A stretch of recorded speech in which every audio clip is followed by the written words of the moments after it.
ما لها لكن أهم شيء بالموضوع هو القيمة المعنوية طبعا، الحديث عن هذه القضية بأبعادها الأخرى. يعني أنا الحقوق المادية بالنسبة لي ما تعني شيء.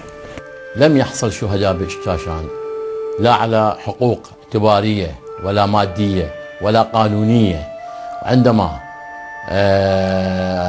جاء المحتل واحتل العراق وسقط النظام، عاد الحزب مع المحتل وفتح مقرات تحت حماية المحتل، وهناك تدفق آلاف من عوائل الشيوعيين يسرون على أولادهم ومن ضمنهم شهداء بشتاشان.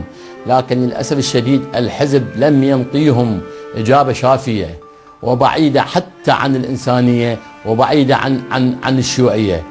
والذين اليوم يتهافتون على تقاعدات من أجل مسح هذا التاريخ، لأنه الذي كان مقاتل في كردستان ويحمل مشروعا ثوريا وطنيا وما يستلم اليوم من المحتل يتنافى مع هذا التاريخ. أنا ليس ضد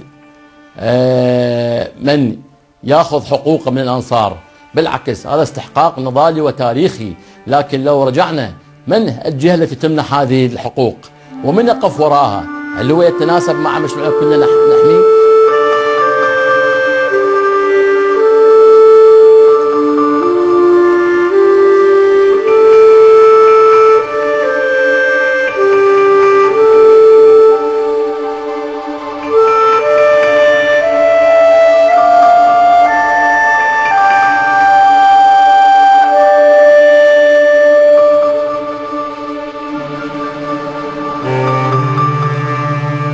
صباح اليوم التالي التقى جلال الطالباني بكريم أحمد ورفاقه، وقدم وصفا ملخصا لمجزرة باشتاشان بقوله: إنها حادثة مخجلة جدا أيها الأستاذ كريم أحمد.